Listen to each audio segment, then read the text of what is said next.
네, 여러분 안녕하세요. 페이퍼 프로그램의 윤창범입니다. 네, 반갑습니다. 오늘은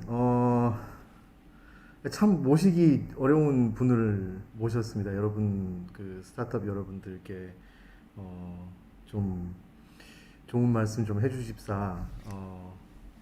딜리버리 히어로 한국 코리아의 공동 창업자 박지희 대표님을 오늘 모셨습니다. 와주셔서 감사합니다. 네. 안녕하세요. 네, 간단하게 소개 한 번만 좀 해주시고요. 네, 네, 뭐 질문들이 쭉 이제 올라올 거예요. 그러면 이제 보시면서 질문 대답해 주실 수 있는 것들은 해주시고, 저도 네, 또 이제 질문들 좀 준비한 것들 좀 드리고 이렇게 하는 좀 유익한 시간 한번 만들어 보겠습니다. 네. 네, 안녕하세요. 박지희입니다. 저는 이제 지금 현재 회사 이름이 이제 딜리버리 히어로 코리아인 6.25 공동 창업자로 2012년에 이제 합류를 해서 5년 동안 서비스 이제 잘 만들고 어느 정도 이제 안정화 시킨 다음에 이제 그 딜리버리 히어로를 떠나서 다양한 스타트업에서 계속해서 마케팅 업무를 하다가요. 최근에 이제 새로운 스타트업을 시작하게 된 이제 스타트업 요즘에 연쇄 창업자라는 말을 많이 쓰더라고요. 네, 그렇습니다. 그래서 뭐 다들 이제 뭐 요즘에 특히 이제 코로나 뭐 코비드 19 이 상황에서 지금 이제 집에서 이렇게 딜리버리 해서 드시고 하시는 분들 되게 많잖아요. 그러니까 이게 이제 뭐 시대를 잘 읽으신 사업 아이템이 아닌가. 뭐 그리고 이제 뭐 독일이든 유럽이든 뭐 미국이든 어디든 이제 딜리버리라는 사업 분야 자체가 굉장히 커지고 있는 것은 사실이고, 이제 그 플랫폼이 이제 뭐 한국뿐만 아니라 뭐 일본 뭐 여기저기서 다 이제 또 새로운 것들도 많이 생겨나고 하는데, 역시 이제 한국에도 이제 뭐 대표적인 게 이제 두 가지가 있잖아요. 이제 저도 이제 자주 되게 집에서 잘 쓰고 있고 만들어 주셔서 감사합니다. 이게 이제 뭐 어떻게 보면은 기존의 산업이 있는데, 그러니까 이제 뭐 예를 들어서 이제 뭐 동네 중국집이나 이런 데는 이미 배달도 하고 있고 뭐 이렇게 하고 있잖아요. 이거를 이제 창업을 이런 걸로 처음에 이제 시작을 해봐야 되겠다. 요기요라는 플랫폼을 시작을 해봐야 되겠다라는 게 뭔가 계기가 있으셨나요? 아니면 이제 뭔가 아이디어가 그냥 이제 불현듯 이렇게 나오신 건가요? 어떻게 시작하시게 된 건가요? 사실 저는 조금 특이한 케이스였었던 것 같은데, 저는 원래 6.25 스타트업에 합류하기 전에 글로벌 기업에서 마케팅을 했었어요. 예, 그래서 이제 싱가포르에 있는 이제 그 글로벌 호텔 그룹의 에이펙 헤드쿼터에서 일을 하면서 제가 담당했던 분야가 인터랙티브 마케팅이라는 분야였었어요. 네네네. 그래서 그때 이제 스마트폰이 생겨나기 시작하고, 그리고 모바일 서비스가 확장이 되기 시작하면서 이제 부킹 플랫폼이라는 서비스를 계속해서 온라인 마케팅하는 그런 업무를 담당을 이제 했었죠. 근데 이제 뭐 아시겠지만 싱가포르이 각종 IT 서비스나 글로벌 서비스가 아시아에 진출하기 전에 보면 에이펙 헤드쿼터를 꼭 싱가포르에 많이 만듭니다. 그렇군요. 예, 그래서 이제 거기서 일을 하게 되면서 구글, 뭐 페이스북부터 시작을 해서 이제 미디어 각종 IT 미디어 플랫폼에 이제 계신 분들을 되게 많이 만나게 됐어요. 네네네. 그 당시에 뭐 새롭게 많이 지금은 없어진 서비스도 그때 되게 그때 있었고, 그런 서비스 이제 아시아 글로벌 서비스면서 싱가포르에서 이제 그렇게 서비스를 글로벌하게 확장하시려고 하는 그런 글로벌 스타트업 기업들을 만나보면서 되게 그 문화에 매료가 됐던 것 같아요. 그렇군요. 네. 예, 그래서 그 글로벌 스타트업 기업들의 그런 문화라든지 굉장히 좀 다양하게 다이나믹하게 굉장히 변화를 해나가는 부분이라든지 의사결정에 있어서 굉장히 빠르고 임팩트 있게 그냥 치고 나가는 그런 다양한 문화들이 저는 굉장히 오랫동안 글로벌 기업에서 일을 하다 보니까 그런 게 굉장히 좀 로망 같은 걸 좀 가지게 되더라고요. 그렇군요. 그래서 이제 싱가포르에서 있다가 제가 한국으로 돌아오게 되는 좀 개인적인 사정 때문에 돌아오게 됐을 때 일부러 조금 우연히 찾았던 게 글로벌 스타트업 기업 중에 한국에 진출하려고 하는 기업을 한번 합류하고 싶다라고 네네네네. 하게 돼서 이제 좀 찾게 됐는데 그러다 보니까 딜리버리 히어로 글로벌에서 한국의 서비스를 아예 로컬라이제이션 되는 서비스, 그러니까 비즈니스 모델이 원래 있는데 그거를 이제 완전 한국 시장에 맞춰서 로컬라이즈 시켜가지고서는 한국화 시킬 수 있는 공동 창업 멤버들을 찾고 있다라고 하게 돼서 우연히 그쪽 연계가 돼가지고서는 합류를 하게 됐고요. 그래서 사실 저는 제가 비즈니스 모델을 가지고서는 이제 창업을 한 케이스는 아니었어요. 그분들한테 어떻게 보면은 그 전문 경영인으로서 발탁이 돼서 했던 거였고, 근데 사실은 뭐 구조가 그럴 뿐이지 맨 처음에 서비스를 시작할 때는 뭐 여러분하고 똑같은 환경에서 시작을 하기는 했습니다. 뭐 그 이렇게 문을 열쇠가 제대로 없어서 이렇게 사슬 자물쇠로 잠가야 되는 그런 사무실에서 시작을 했거든요. 네, 그래서 그런 굉장히 낙후된 환경에서 진짜로 뭐 몇 명 없을 때부터 직접 서비스 개발하고 제가 책상 조립해가면서 업무하고 이렇게 시작을 하기는 했었던 터라서. 근데 시작은 누구나 힘들죠. 네. 근데 뭐 배달 음식이라는 부분 자체가 우리나라에서 분명히 엄청난 시장을 가지고 있다는 그렇죠. 부분을 알고 있기 때문에 그렇죠. 이제 그 시장에 대한 확신은 확실하게 있었던 것 같아요. 그러셨구나. 네. 지금 이제 말씀해 주시는 중에 질문들이 막 올라오고 있습니다. 벌써부터. 네. 김성혜님 안녕하세요. 박정혜님 안녕하십니까? 김 사장님 안녕하세요. 전승호님 안녕하세요. 임지연님 질문이신데 그 사이사이에 그 지금 질문하시는 분들 답변도 한 번씩 해주시면서 네. 예민하면 예민한 질문인데 예민하다면 예민한 질문인데 스타트업에서 회사의 비전과 직원들의 보상 중 우선순위를 고르자면 어떤 것인가요? 이거는 뭐 예민하다기보다도 그냥 네. 답변 가능하실까요, 대표님? 사실은 우선순위를 고르는 게 그래서 어떻게 보면은 너무 클리셰한 답변일 수도 있겠는데 사실 우선순위는 없는 것 같아요. 사실 이건 결국엔 같이 공존이 돼야 되는 부분인 거고 사실 회사의 비전을 굉장히 명확하게 제시할 수 있어야지만 하는 게 대표의 역할인 것 같아요.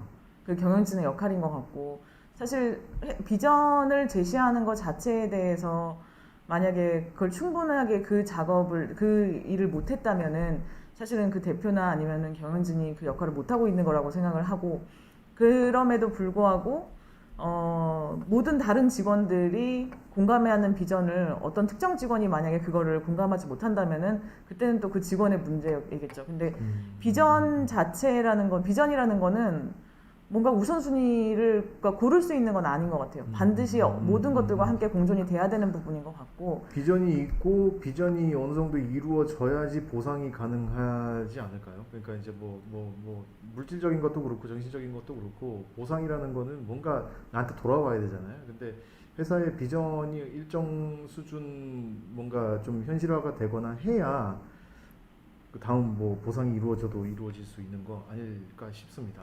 네, 사실 그 초기 단계 그 비전에 대한 공감을 해주시는 직원을 만나시는 부분밖에 없는데 단 사실 보상도 절대 무시 못하는 부분이다 보니까 네, 이 보상에 대한 부분은 회사가 어느 정도 그 비전을 성취를 하게 됐을 때 그걸 초기 단계에서 믿고 따랐던 직원들에게 정확하게 보상을 돌려주시는 부분에 대해서 굉장히 그 커미트먼트를 제대로 하시는 거에 대해서는 정말 중요한 부분인 것 같아요.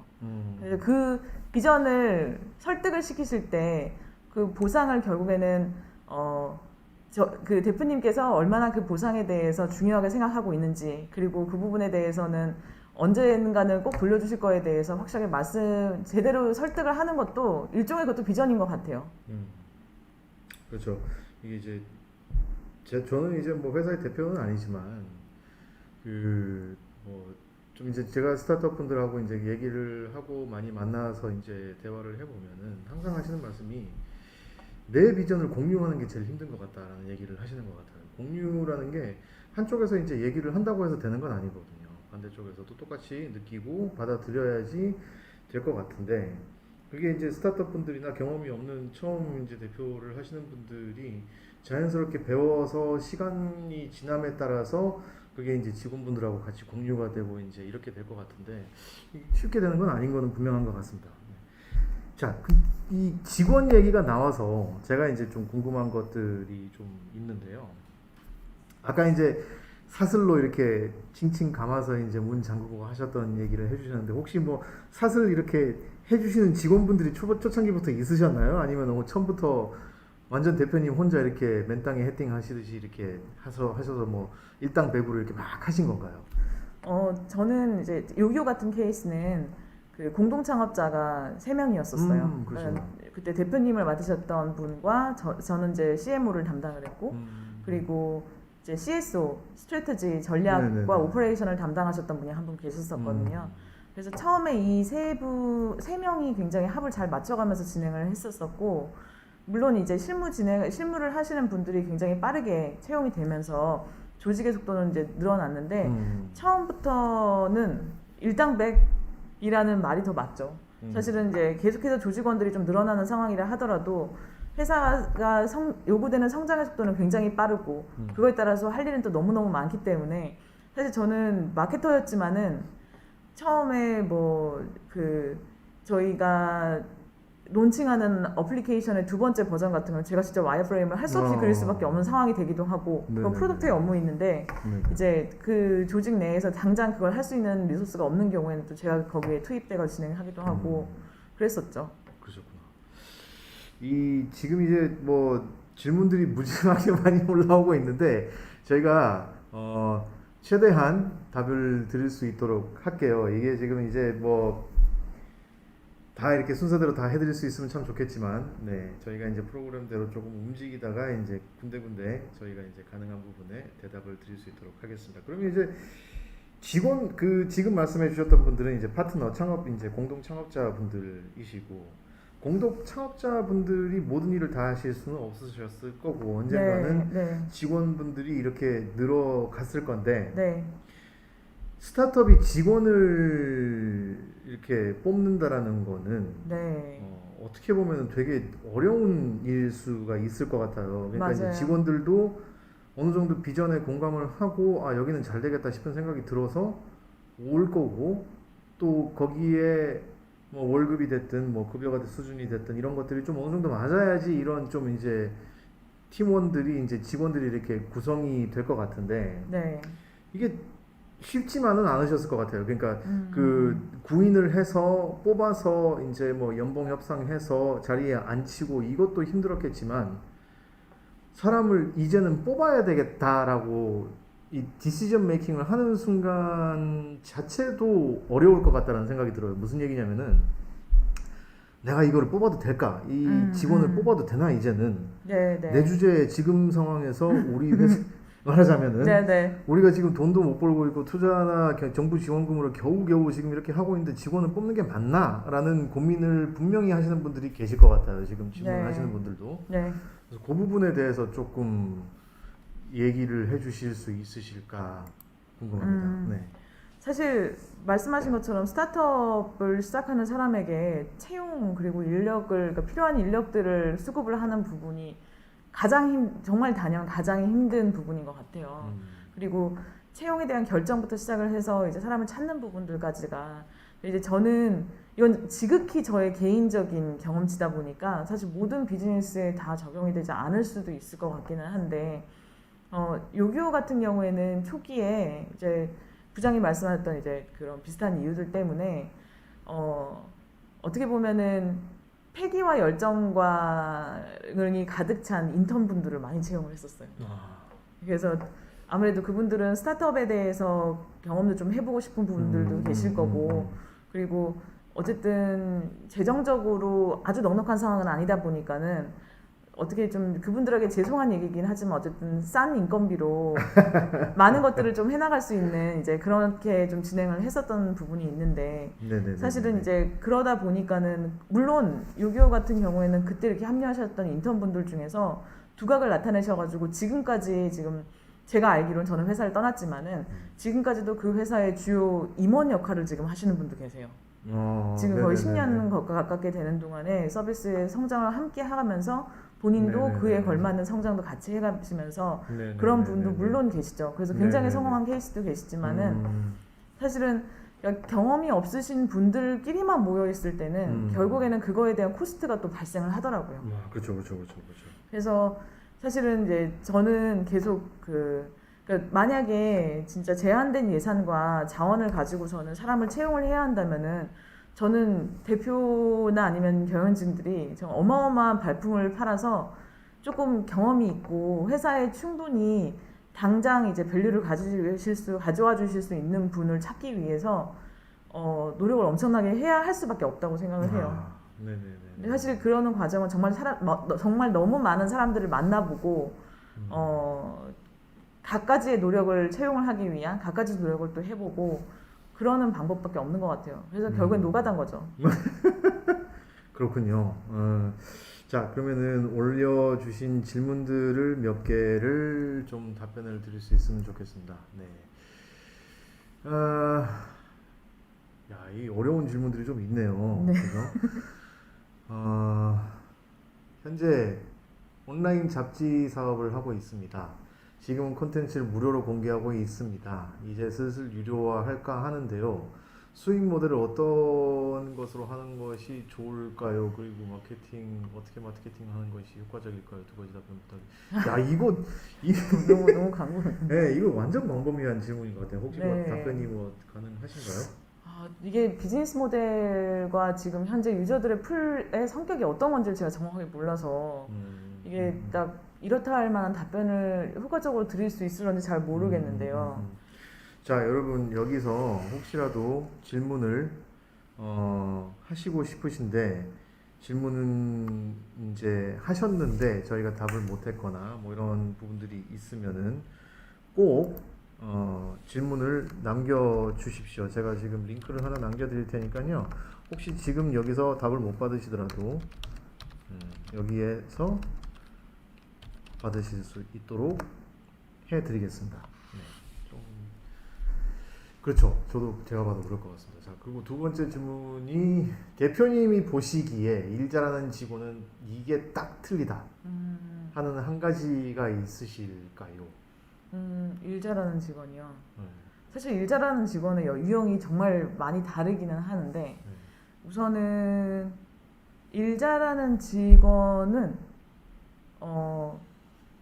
굉장히 본인이 그 약간 어쨌든 대표를 하려고 하다 보면은 지금 회사에서 일어나고 있는 모든 이슈를 다 어쩔 수 없이 해결을 해야 되는 특히 초기 스타트업에서는 그렇죠. 상황이 되잖아요.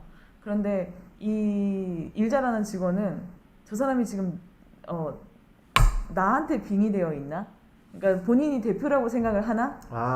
라는 생각이 들 때가 가끔가다 있어요. 그러니까 그거 진짜 어렵겠는데요. 그러니까 이게 이제 좀 너무 과하게 어떻게 보면 과장돼서 얘기하는 부분이긴 하지만 예를 들어서 그냥 단순하게 마케팅을 담당하는 사람이지만은 이 사람이 이제 마케팅을 잘하기 위해서 생각을 하다 보니까 프로덕트의 어떤 부분들이 이건 개선이 되면은 유저한테 굉장히 좋은 UX를 줄 수 있을 것 같다라는 생각까지 미치게 되는 거죠. 네네네네. 그러니까 그러다 보니까는 이제 그런 아이디어를 굉장히 적극적으로 내시는 분들. 근데 그게 완전히 연관성이 없는 게 아니라 굉장히 목적이 뚜렷해요. 그러니까 본인이 지금 이루고자 하는 굉장히 뚜렷한 목적을 기반으로 해서 필요한 것들에 대해서 굉장히 다각도로 생각하시는 분들이 스타트업에서는 정말 소중하게 쓰일 수 있는 좋은 인재셨던 것 같아요. 제 경험상. 그렇군요. 네. 와, 좋은 말씀이신 것 같습니다. 대표처럼 적당히 대표처럼 일을 하는 직원이라고 이해를 하면 되겠네요.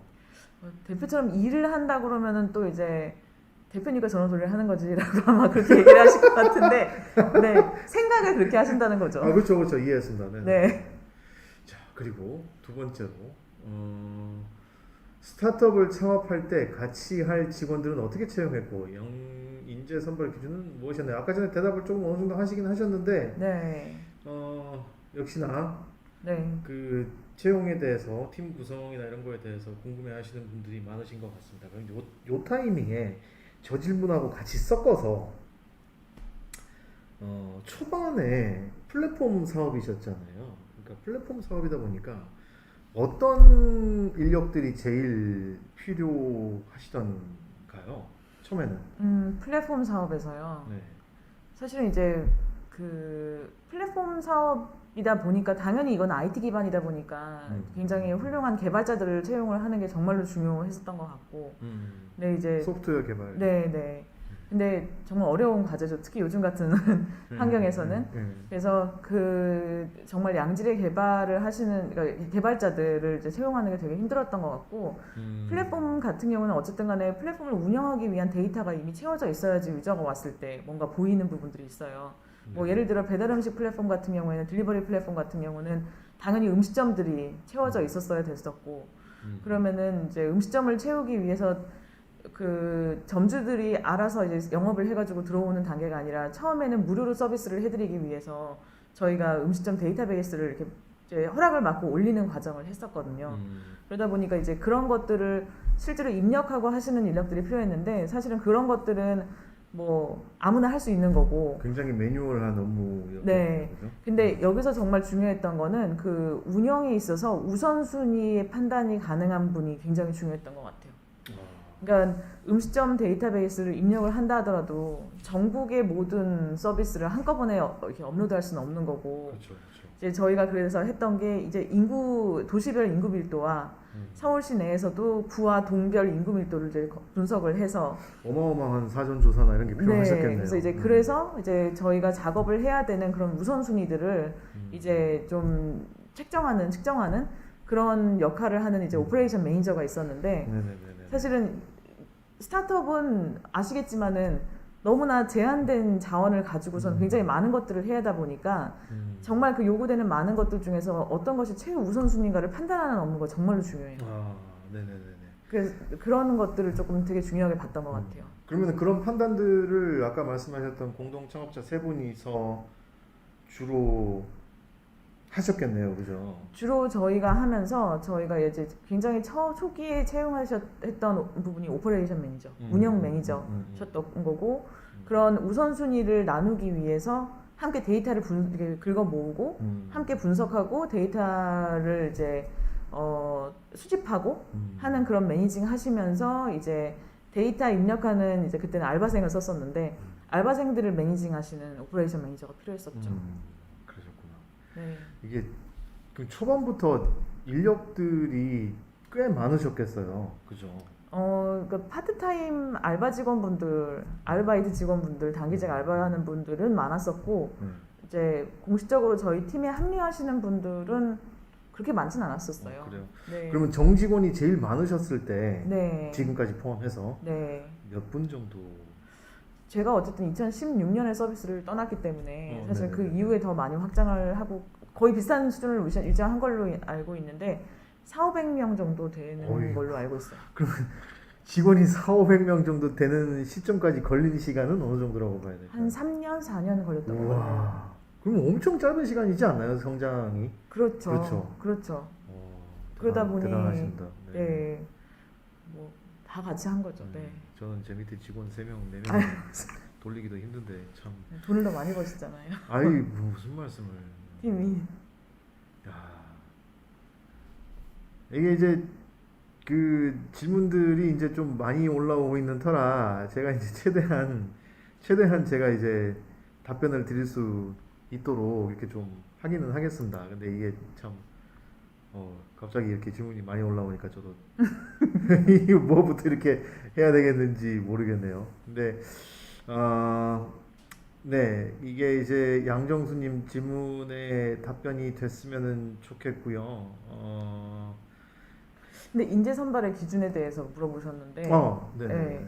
사실 저는 그 인재 선발의 기준이 결국에는 이제 대표님 관점에서 정말로 많은 사람들을 만나보셔야 될 것 같은데, 그 이 서비스의 비전을 이해해주는 사람이 정말 중요한 것 같아요. 결국에는 회사가 정말로 이제 어려움에 봉착을 했을 때 굴곡이 분명히 있을 거잖아요. 그쵸, 성장하는 그쵸. 과정에서. 그쵸. 근데 어려운 상황이 됐을 때 결국엔 그거를 조금 손을 잡고서 함께 넘어가 줄 수 있고 그 상황에서 굉장히 높은 정신력을 가지고서 같이 버텨줄 수 있는 분들은 결국엔 이 회사가 궁극적으로 어떤 모습이 될 거라는 믿음을 굉장히 명확하게 가지고 계신 분들이 그걸 같이 해주시더라고요. 그래서 정말 많은 분들을 만나서 이야기를 나눠보시고 이 서비스에 대한 비전에 대해서 충분히 공감을 해주시고 믿음을 가지시는 분을 채용을 하라고 저는 말씀을 드리고 싶어요. 네. 자, 임지연님께서 올려주신 질문 좀 읽어보겠습니다. 스타트업에서는 협업과 소통이 가장 중요하다고 생각이 드는데 어느 순간 협업 툴 같은 곳에서 혼자만 떠들고 있다는, 협업 툴이라고 하시면은 뭐 슬랙이나 이런 거 말씀하시는 건 것 같아요. 곳에서 혼자만 떠들고 있다고 느끼는 순간이 있었는데 구성원 모두 함께 협업하는 방법과 소통의 문화를 만드는 방법은 무엇이 있을까요? 야, 이거는요. 야, 네, 저도 여쭤보고 싶은 질문. 그냥 어려운 문제네요. 사실 뭐 각 기업마다 이제 처하신 상황이라든지 조직의 구조라든지 조직의 규모라든지 이런 것들이 정말 달라서 그때그때의 솔루션은 분명히 다를 거라고 생각하고 하지만 저는 개인적으로 이제 협업 툴만은 의존도를 가지고 가는 거에 대해서는 굉장히 회의적인 편이에요. 그러니까 결국에는 굉장히 아날로그한 협업의 프로세스, 그러니까 미팅을 통해서 그리고 대면을 통해서 직접 이야기를 나누고 하는 부분과 협업 툴을 활용하는 거에 대해서 좀 분명히 하이브리드로 같이 운영이 돼야 된다고 생각을 하고요. 그 협업 툴에서 사실 이건 툴의 문제가 아니라 어떻게 보면은 이제 혼자 떠들고 있다라는 게 어쩌면 핵심일 것 같은데 지금 우선은 계속해가지고서는 그런 문제가 있다고 생각하신다면은 그 동일한 주제를 가지고서는 직원들과 함께 직접 대면을 통해 가지고 이야기를 나눠보시는 것도 저는 조금 좀 권해드리고 싶고요. 그리고 이게 지금 현재 처하신 상황에서 딱 맞아 떨어지는 상황인지는 잘 모르겠지만은 저는 델리게이션이라고 하는 부분이 굉장히 중요한 것 같거든요. 그래서 어떻게 보면은 그 떠드는 사람을 내가 아닌 다른 사람으로 억지로 롤을 조금 줘보는 것도 저는 방법이 됐었던 것 같아요. 그래서 딱 특정 역할에서 어떤 프로젝트에서 이 결과를 책임지고 이게 잘 되게 만드는 거에 대한 역할을 누군가 한 명한테 주고 그 사람을 나 대신 떠들게 만드는 거죠. 이 분명히 이 협업 툴 슬랙이나 이런 것들이 굉장히 인스턴트하고 굉장히 래피드한 의사소통이 가능한 건 분명한데 이게 뭔가 이 니글렉트 하는 거에도 똑같이 인스턴트하고 래피드한 것 같아요. 그러니까 안 보고 있으면은 대답 안 하는 것도 굉장히 쉽다라는 건 거고 보고 있어도 내 의사에 따라서 대답을 안 하거나 반응을 안 하는 것도 내가 너무 쉽게 이제 초이스할 수 있다라는 거가 좀 약점이지 않나 싶습니다. 이제 저는 사실 뭐 저희 다른 이제 페이퍼 프로그램에 있는 스타트업 분들하고 많은 이 대화를 이런 메신저라든지 협업 툴로 하고 있는데 좋기는 좋아요. 좋긴 좋은데 제일 좋은 거는 여전히 이게 제가 뭐 고리타분한 사람 성격이라서 그런지 모르겠는데 전화 통화입니다. 전화 통화. 외국에 있으니까 만날 수는 없으니까 전화 통화가 제일 빠르더라라는 생각이 드네요. 네. 그럼 이제 예를 들어서 이런저런 이제 뭐 지원분들과의 뭐 트러블이라고 하면 좀 그렇고 이제 이런 고충들도 말씀하셨던 것들도 있으셨을 것 같고 또 이제 아까 이제 뭐 처음에 그 말씀하셨던 그 체인으로 문 이제 감는 그런 사무실에서 이제 또 옮겨 나가셨을 거고 3년 만에 직원분들이 4,500명으로 늘어난 상황까지 가시는 그 길에 외부에서 뭔가 이제 뭐 컨설팅을 받으시거나 아니면 이제 뭐 도움을 받으시거나 그게 뭐 금전적인 도움이 됐든 아니면 이제 뭐 방향 제시의 멘토링이 됐든 뭐 어떤 형태의 도움이었든지 간에 가장 큰 도움이었다 지금 이 시점까지라고 생각을 하실 수 있는 게 어떤 게 있을까요? 그런 이런저런 뭐 그 HR 분야에 대한 문제라든지 뭐 금전적인 부분이라든지 뭐가 됐든지 간에 네. 뭐 자금 투자를 받는 거는 당연히 해야 되는 건데 그런 부분을 말씀을 하실까요? 아니면은 그러니까 뭐 자금이면은 이제 제일 큰 도움이 자금이었으면 자금이셨던 건 거죠. 네. 네. 사실 뭐 투자사의 도움이 당연히 이제 캐피털 투자에 대한 부분이 가장 절실했었고 가장 또 임팩트가 있었었고 가장 뭐 그건 모든 스타트업이 똑같을 것 같아요. 초기에 이제 회사가 수익 창출하지 않는 단계에서 사실 우리를 믿는 투자자를 확보해 나가는 것 자체가 워낙 중요하고 그들에게 계속해서 신뢰를 줘서 당장 우리가 뭔가 그 재무적인 성과를 당장 만들어내지 못하는 상황이 된다 하더라도 투자자가 우리에 대한 믿음을 계속해서 가지고 있게 만드는 것 자체가 굉장히 중요했던 것 같고요. 그렇죠, 그렇죠. 예, 네. 그리고 저는 이제 마케터였다 보니까 마케팅의 헤드였다 보니까는 이제 마케팅 관점에서 조금 이제 도움을 많이 받았던 대행사가 있었어요. 근데 그 대행사 같은 경우는 원래 큰 회사에서 계시다가 본인들도 막 나와가지고서는 새롭게 작은 대행사를 설립하신 두 분의 대표님이 운영하시던 딱 직원 두 분짜리 대행사였는데 이분들 같은 경우에는 본인들도 지금 이제 막 시작을 하시는 분들이니까 절실함으로 가득하셨던 분들이고 저도 역시 이 회사를 시켜나가고 우리는 살아남아야 된다는 절실함으로 굉장히 이제 뭉쳐 있었던 사람들이었다 보니까 그 당시에 그 굉장히 두 회사의 가 각각 굉장히 서로 절실하다는 부분들 때문에 정말로 아둥바둥 함께 일을 하면서 결과를 만들어 나갔던 것 같아요. 그래서 그때 그 업체의 도움을 받아가지고 진행했던 캠페인들이 엄청난 성공을 거두고 그리고 실제로 이게 좋은 마케팅 사례로 책에서도 소개되고 막 그랬었거든요. 그리고 그 업체 대표님하고는 지금도 굉장히 좋은 친구로 남아서 가끔 만나서 술도 마시고 하는 사이가 됐거든요. 저 나중에 그분 한번 좀 소개 한번 해주시죠. 네.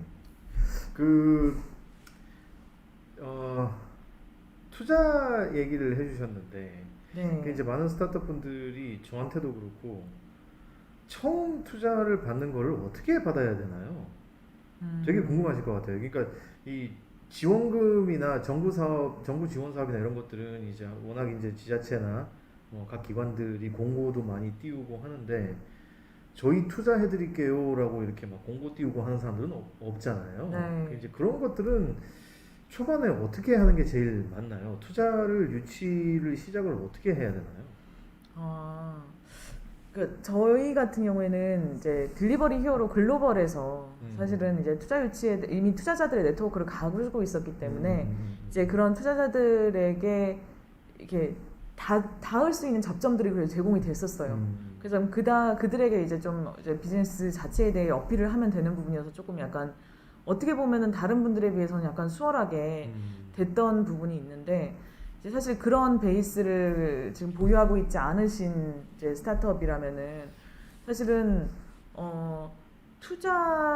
투자자들의 접점을 마련하는 게 가장 좋죠. 보면 투자 컨퍼런스라든지 뭐 데모데이라든지 이런 걸 가시면은 보통 그런 분들이 보통 모여져 있는 장소들이 있잖아요. 그러니까 컨퍼런스 같은 것들, 뭐 데모데이, 스타트업 이벤트 이런 부분에 굉장히 많이 참여를 하시면서 그분들하고 얼굴을 맞대고서는 비즈니스 모델을 어필할 수 있는 기회를 많이 마련하는 걸 자체를 저는 추천을 드리고 싶어요. 네트워킹이 중요하다. 네. 말씀이신 것 같습니다.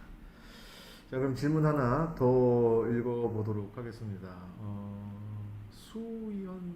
고수연님, 네, 제가 잘못 읽었으면 죄송합니다. 네.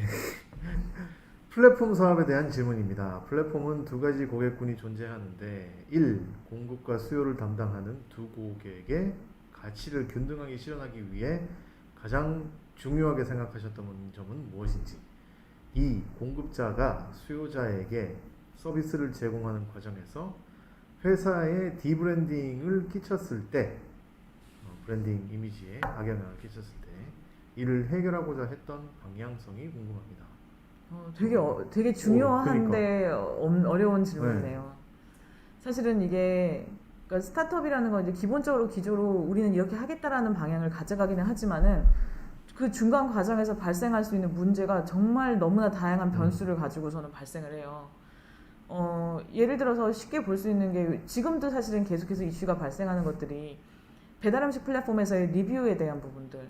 그렇죠. 네, 이런 것들은 사실 그 배달 플랫폼들이 그거에 대해서 새로운 문제가 이제 생겨나가면은 계속해서 그거를 해결할 수 있는 정책을 만들어 나가는데 이게 무슨 밑 빠진 독에 물 붓기 하는 것처럼 새롭게 만드는 정책에 더 이상 적용하지 않는 새로운 또 방식의 문제들이 계속 발생을 하더라고요. 그리고 그래서 뭐 예를 들면은 배달음식 그 리뷰를 어떤 분이 올리셨는데 이런 일이 있었어요. 그 좀 안 좋은 리뷰를 올리셨는데 사장님이 화가 많이 나셔가지고서는 그 집에 찾아가신 거예요.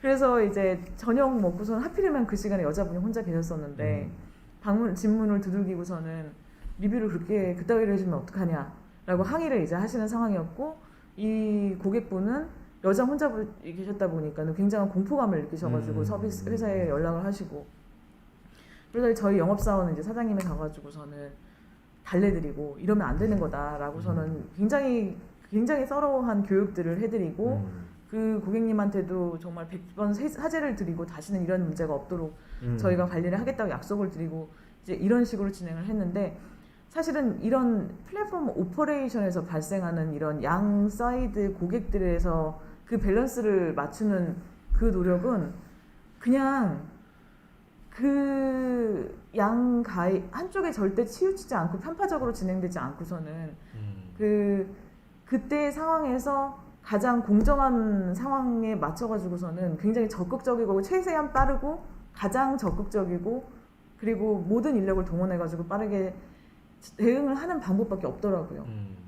그래서 정말 이 플랫폼 운영하면서도 저도 옛날에 중간에 이제 배달의 민족, 배달통, 요기요 이런 서비스들이 이제 굉장히 막 성공을 해나가면서 빠른 속도로 성장을 했을 때 그 당시에 대기업들이 이쪽 서비스에 들어올 수 있다라는 거를 가지고 기자들이 되게 많은 질문들을 하신 적이 있었는데, 그때 제가 했던 소리가 해보려면 하라고 하세요 였었어요. 왜냐면은 운영에서 발생할 수 있는 변수와 그렇게 이제 들어가는 그런 오퍼레이션 상에서 리소스 자원들이라든지 노하우라든지 이런 것들이 너무나 사실은 힘든 거기 때문에 그쵸.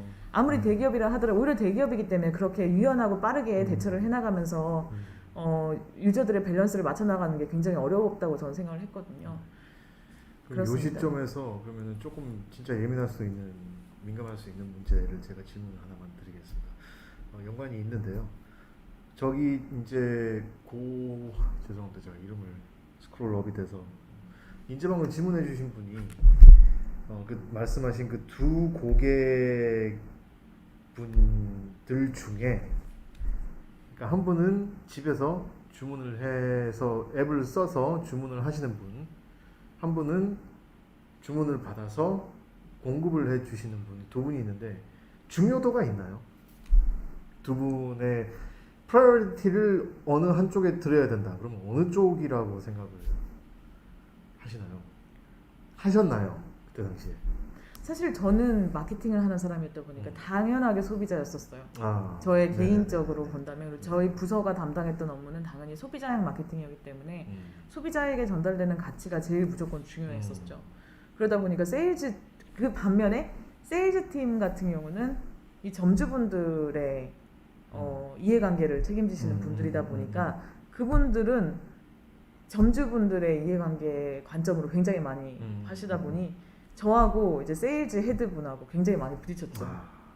그래서 어떻게 보면은 이 두 개의 밸런스를 맞춰 나가는 거는 이 회사 내에서 이 두 개의 조직장들의 합을 얼마나 잘 맞춰 나가느냐, 서로 조율을 해 나가고 서로 이해하고 어떻게 싸워 나가고 그리고 그 밸런스를 맞춰 나가느냐가 정말 중요했던 것 같아요. 맞습니다. 그러네. 그 두 팀이 이렇게 있을 수밖에 없는 구조셨겠습니다. 그죠? 그렇죠. 네, 사실 그러네요. 너무나 각자가 너무 방대했기 때문에 여쭤볼 필요도 없는 네. 질문이었었네요. 자, 그러면은 다음 질문 한번 읽어보겠습니다. 헤림류님, 플랫폼 사업 초기에 집중하셨던 중요 지표가 어떤 것이었는지 궁금합니다. 네. 리텐션을 높이기 위해 어떻게 하셨는지도 궁금합니다. 이게 이제 앱을 개발을 하셔가지고 앱부터 이렇게 배포를 하셨을 거 아니에요? 네네. 그죠?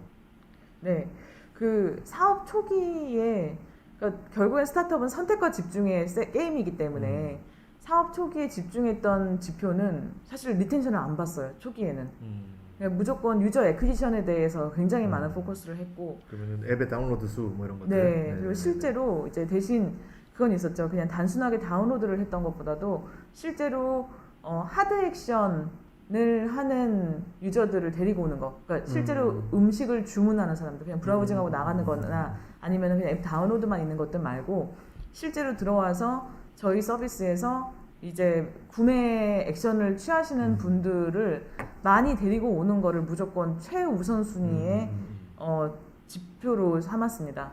그래서 사실 리텐션도 당연히 봐야 됐었고 굉장히 다양한 지표들을 많이 봤어야 되겠지만 그때는 이제 굉장히 제한된 인력으로 마케팅을 또 운영하는 상황이었고 마케팅의 포커스도 굉장히 필요하다 보니까 지금 현재 초기 단계에서 필요했던 거는 오로지 이거 하나라 해가지고 어떻게 보면 그야말로 선택과 집중을 했던 거죠. 그러셨구나. 네. 자, 하나만 더 읽고 또 제가 드릴 질문을 좀 드리도록 하겠습니다. 스타트업 아이템 중 성장 과정에 있어서 당장의 수익성을 내기는 어려우나 기업의 규모를 키워서 가치를 높인 후 엑싯을 통해 수익을 내는 경우도 있는 것으로 알고 있습니다. 그렇게 뚜렷한 수익 구조 없이 미래 가치를 어필해야 하는 경우 초기 과정에서 투자하는데 어려움이 있을까요? 굉장히 어려운 질문을 읽으신 것 같은데. 그러게요. 제가 픽을 잘못했나? 이게요. 요거 제가 대답을 좀 드릴게요. 네네네. 투자는요. 이렇게 하든 저렇게 하든 받기가 어렵습니다. 근데 뚜렷한 수익 구조가 없이 미래 가치를 어필을 한다면은 정말 심사하시는 분의 감성을 잘 긁으셔야 될 것 같아요.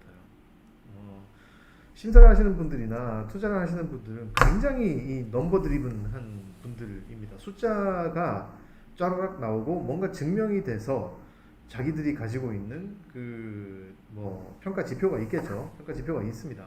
여기에서 일정 점수 이상을 무조건 받아야 투자가 이루어지는데 그렇지 않은 상태에서는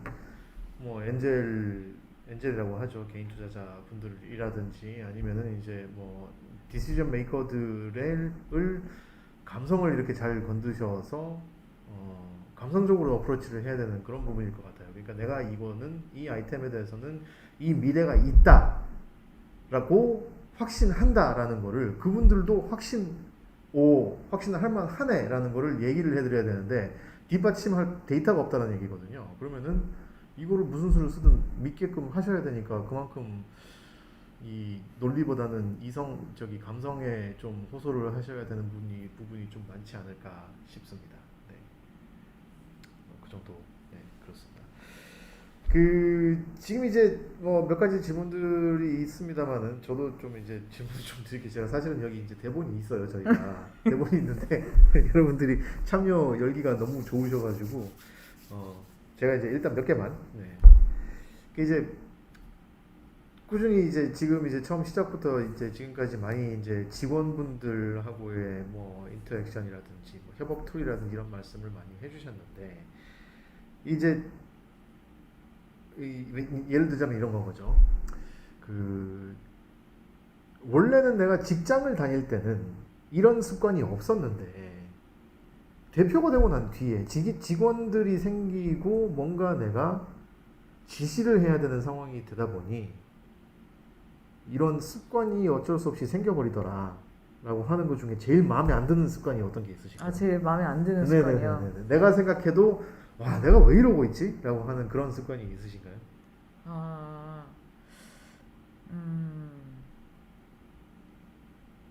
조금 돌발 질문이긴 합니다. 네. 저희 직원들이 안 듣고 있었으면 절대 모르면 해주겠는데 글쎄요. 우선은 자 그러면은 질문을 살짝 리프레이즈를 하겠습니다. 네네. 안 꼬고 그냥 한번 꽈서 죄송합니다. 습관이 생기신 게 있으실 거 아니에요. 이제 어떤 습관들이 생기셨는지 그리고 이제 이렇게 하면 안 되겠다 싶은 생각이 드는 습관이 있으신지. 네. 사실은 이제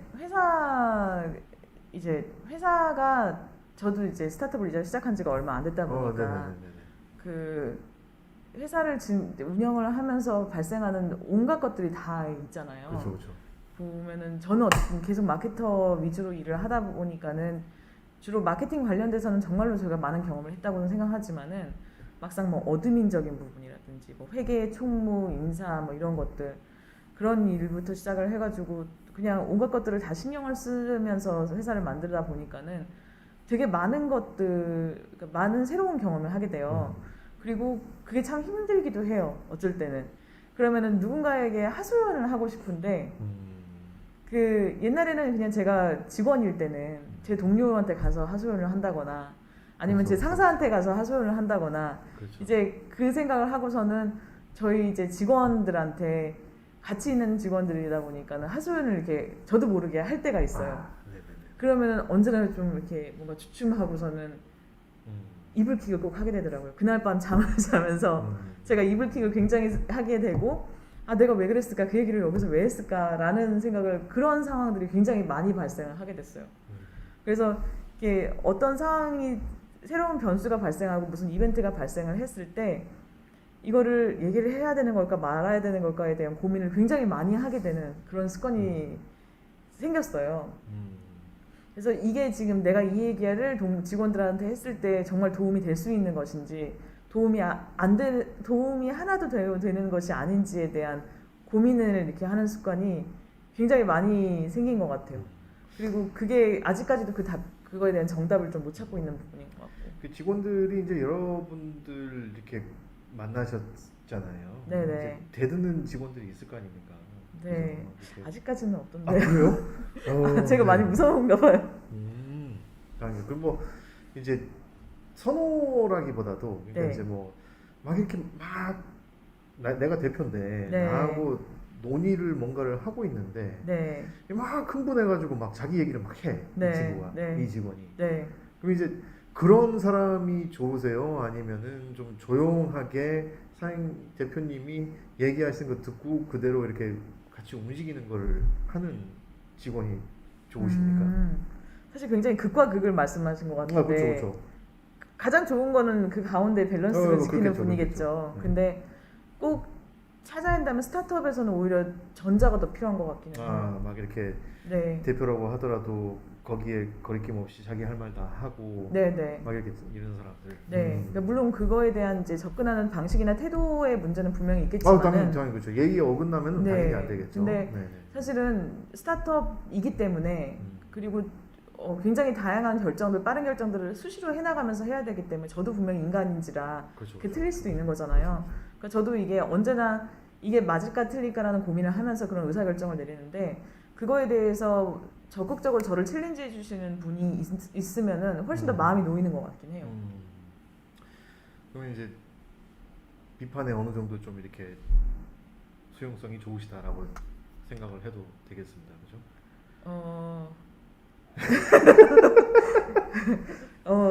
어려운 네. 뭐 그렇다. 직원분들 잘 네. 보시고 계시기 바랍니다. 네네. 자 그러면은 다음 질문을 한번 좀 읽어보겠습니다. 지금 이제 대표님께서 또 최근에 이제 창업을 하나 또 하셨잖아요. 그 이제 스타트업을 진짜 이제 말 그대로 진짜 스타트업을 하나 지금 하시고 계시는데 그거에 대한 질문인 것 같습니다. 제임스 문님. 제임스라는 이름이 굉장히 많이 보이는 것 같은데 제 느낌 기분 탓인가? 네, 딜리버리 히어로 죄송합니다. 붐 디바이스가 조만간에 성공하기 위해 필요한 요소들에 대해 질문드립니다. 근데 뭐 붐 디바이스가 어떤 거 하는지 모르실 건데. 저를 아는 분일까요? 아 그럴 수도 있겠네요. 네네네. 네. 질문하실 수 있는 범위 내에서 답변하실 수 있는 범위 내에서 해주시면 되겠습니다. 네. 이제 저희는 그 에듀테크 서비스, 붐디바이스 홀딩은 에듀테크 서비스입니다. 그래서 어린이들을 위한 이제 컨텐츠 플랫폼과 이제 그와 병행되는 같이 이제 그 컨텐츠 플랫폼에서의 그 컨텐츠를 소비할 수 있는 재생 디바이스를 함께 개발하는 기업인데요. 사실은 여기서 이제 디바이스 개발이라는 하드웨어 개발에 대한 부분 자체가 저는 이제 처음 해보는 분야다 보니까는 굉장히 어려움이 있어요. 그래서 지금 매일매일 배워나가면서 지금 하고 있는 상황인데, 저희가 어떻게 성공을 할 수 있을까? 저는 이제 에듀테크라는 분야에서의 굉장히 다양한 서비스들이 있고, 또 정말 경쟁 제품들이 정말 다양하게 많을 건데, 우리가 이제 그 서비스를 기존에 있었던 서비스와 다르게 어떤 좀 다른 가치를 제공할 수 있느냐를 아주 뾰족하게 발라내는 것이 저희한테는 굉장히 큰 성공의 요인이 될 수 있을 것 같아요. 그리고 또 에듀테크 서비스 자체가 굉장히 핫한 분야이기도 하지만은 굉장히 또 보수적이고 올드 패션한 그런 인더스트리이기도 하거든요. 산업이기도 하거든요. 교육이니까. 네, 그래서 사실은 근데 저는 어쨌든 저라는 사람은 마케팅에서도 저는 데이터 드리븐 마케팅과 IT 플랫폼 서비스를 계속해서 해왔던 사람이다 보니까는 그냥 기존의 에듀테크 서비스에서 오랫동안 활동해왔던 유아 교육 전문가들하고는 전혀 다른 전문성을 가지고 있는 것 같아요. 그래서 저는 그게 분명히 저희 서비스의 차별 요소가 될 수 있을 거라고 생각하거든요. 훨씬 더 부모님들과 아이들에게 조금 더 안정적이고 새로운 경험의 그런 UX를 제공해드리고 그리고 지금 현재 트렌드에 훨씬 더 따라갈 수 있는 그런 서비스로 새로운 가치를 만들어 나가는 것 자체가 저는 차별 요소가 될 수 있을 거라고 생각하고 그걸 기반으로 또 성공할 수 있을 거라고 생각합니다. 네, 알겠습니다. 한 분만 더 받도록 하겠습니다. 임지현님, 슬럼프에 빠진 시기가 있었다면 어떻게 빠져나오셨나요? 이게 스타트업 대표분들이 슬럼프에 빠질 여유가 있으실까요? 저는 사실 대표로서 슬럼프에 빠질 만한 그러니까 뭐 사실 딜리버리 히로에서 저는 대표는 아니었었기 때문에 저는 이제 경영진 중에 한 명이었고 코파운더 중에 한 명이었지만 제가 대표는 아니었기 때문에 그렇고 지금도 사실은 아직은 제가 벌써 슬럼프에 빠지면 안 되죠. 대표로 시작한 지 이제 6개월밖에 안 됐기 때문에 그런데 이제 그냥 직장인으로서 그냥 커리어를 하는 사람으로서의 슬럼프는 네 여러 번 있었죠 당연히. 근데 이제 초기 좀 주니어 때는 저는 슬럼프에 빠지면 저의 이력서를 업데이트를 했어요. 이게 이력서를 업데이트하다 보면은 저를 굉장히 객관적으로 바라보게 되더라고요. 이직을 위해서 다시 보는 게 아니고 슬럼프의 탈출구는 이직이 아니고 다시 한번 돌아볼 수 있는 계기를 만들기 위한 레주메 업데이트. 레주메를 업데이트했는데 딱 써보고 보니까 너무 자신만만해요. 그러면 이직을 하는 거고 아 나는 아직 부족하구나라고 하면은 마음 다잡고 다시 일을 하는 거죠. 사실 주니어 때는 그 과정을 한 번 써봤는데 그게 잘 먹히더라고요. 그러니까 첫 번째 이제 이력서를 한번 이직을 생각하고서는 이력서를 업데이트하는데 이력서를 업데이트하는 과정에서 내가 채용 담당자거나 헤드헌터라면 나를 채용할까? 그리고 지금보다 나의 몸값을 훨씬 더 많이 줘가면서 데려가고 싶어 할까라고 굉장히 객관적으로 보려고 제 이력서를 봤을 때 부족해 보여서 다시 됐다 나는 빨리 맘 잡고 다시 일을 해야겠다라고 하면서 저를 다잡았던 경험이 있었어요. 그리고 이제 재밌는 방법인 것 같습니다. 네, 저는 그게 되게 잘 먹혔었어요. 그래서 어느 정도 경력을 쌓을 때까지는 그게 계속 쌓이다가 이제 경영이라는 업무를 하게 돼서부터는 사실 그게 별로 의미가 없어지더라고요. 그래서 사실 슬럼프를 극복하는 방법에 대해서는 정말 굉장히 다양하게 좀 고민을 해봤던 부분이 있는데 결국은 저의 슬럼프는 그 자리를 떠나는 걸로 사실 언제나 결론이 났던 것 같긴 해요. 그렇군요. 네, 그래서 그게 뭐 나쁜 결론은 아닙니다. 그죠? 네. 그게 뭐 변화를 그렇죠. 개인적으로 봤을 위해서. 때는 당연히 나쁜 방법은 아닌 것 같습니다. 네. 지금 이제 뭐 저희가 이제 얘기를 나누다 보니까 이제 어느덧 5분이 남은 시점이 됐는데요. 하나만 더 읽어보도록 하겠습니다. 혹시 대표님 멘토가 있으셨습니까? 전 수키님. 네. 멘토가 여러분이 계셨어요. 좀 분야별로. 그리고 근데 그분들은 그분이 저의 멘토인지 모르세요. 네, 그럴 수 있죠. 네.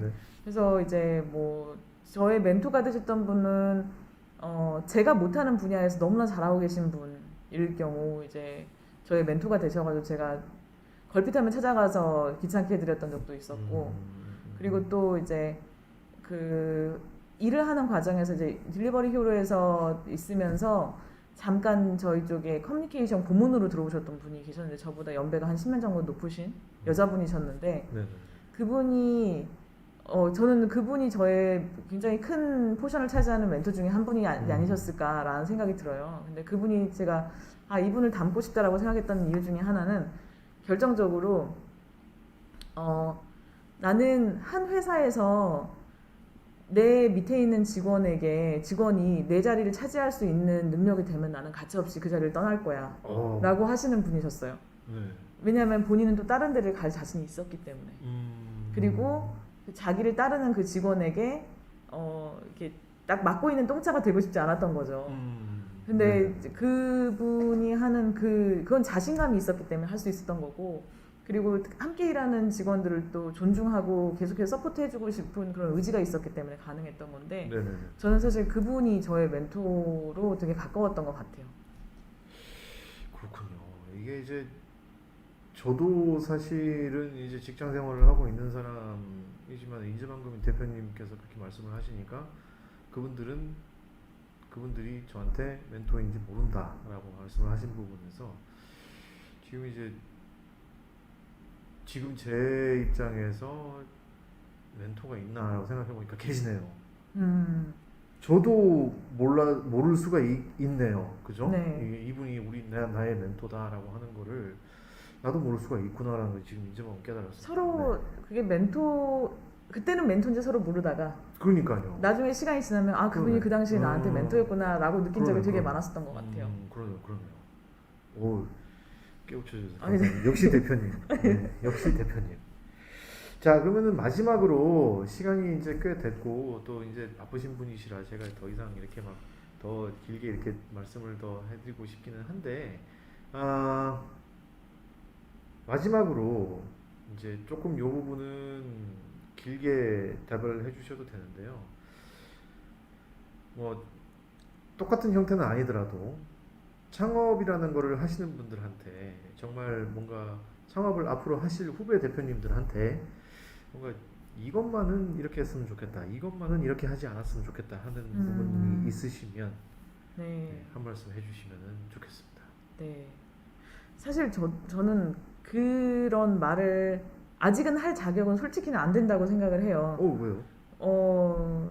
이제 저도 이제 새로운 저의 창업을 시작을 해서 이제 막 시작을 하는 사람이고, 앞으로 또 어떤 시행착오를 또 겪게 될지 모르는 거고, 또 제가 앞으로 이제 만들어 나가는 것 자체가 저한테는 굉장히 큰 모험이기 때문에 사실은 네, 제가 뭔가 저도 이제 누군가의 트랙을 따라가는 입장으로 다시 돌아왔잖아요.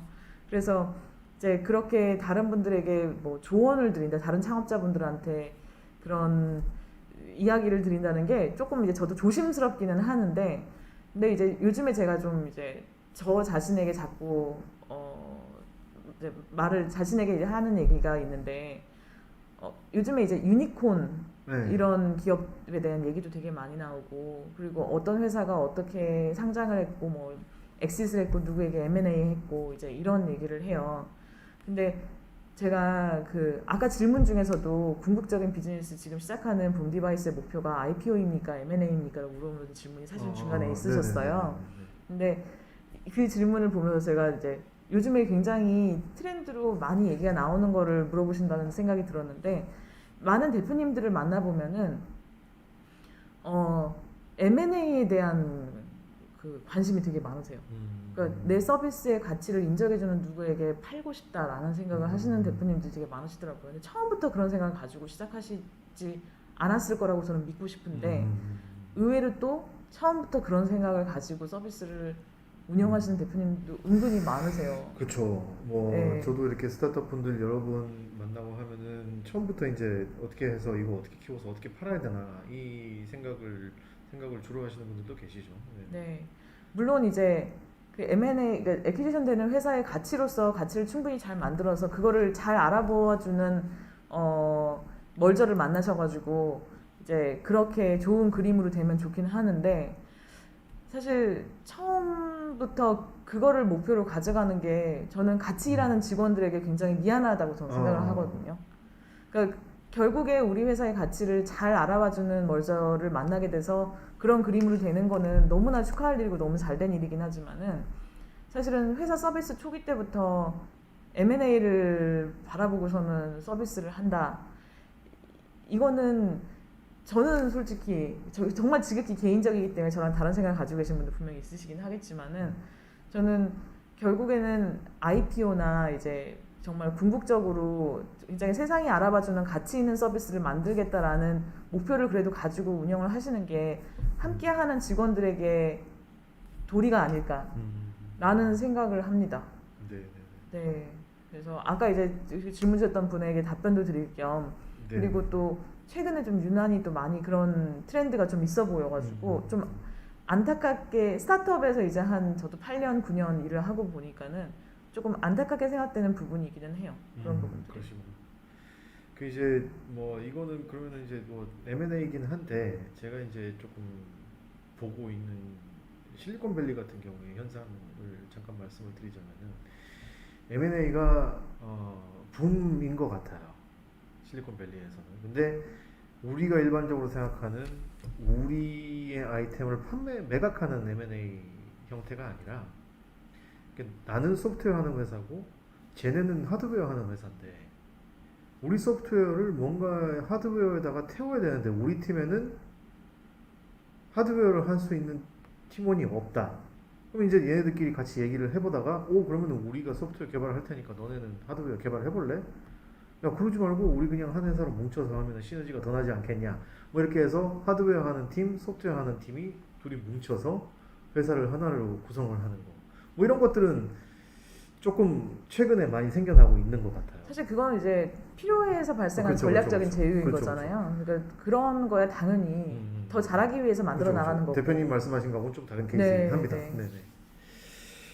여튼 오늘 많은 분들이 들어와 주셔서 정말 감사하고요.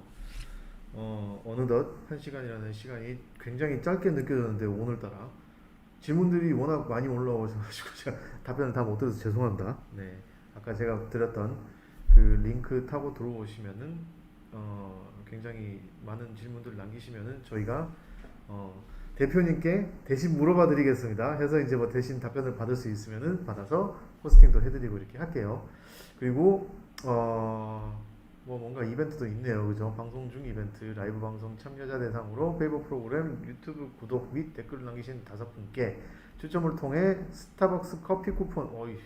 네. 되게 좋은데요? 네, 그러니까요.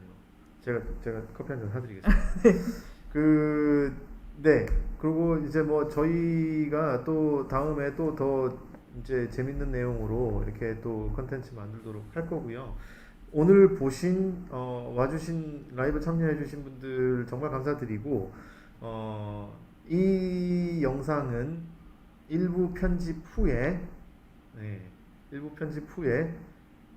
업로드해서 보실 수 있도록 해두도록 하겠습니다. 네. 와주신 분들 정말 감사합니다. 네, 저희가 감사드립니다. 저도요 이게 뭐 제 본업이 아니고 이게 뭐 제가 잘 하는지도 사실 잘 모르겠고 대표님 귀한 분 모셔놓고 제가 하고 있는데 대표님께 누가 안 됐으면 좋겠는데 네. 너무 재밌었습니다. 그래서 제가 되게 흥미로운 질문들 많이 해주셔가지고. 그렇군요. 네. 다행입니다, 대표님. 그럼 다음에 또 한 번 더. 다음에는 붐 디바이스가 궤도 위에 올라오고 나면은 그 경험담 또 한 번 들려주시면은 좋겠습니다. 네, 와주셔서 감사합니다. 네, 감사합니다.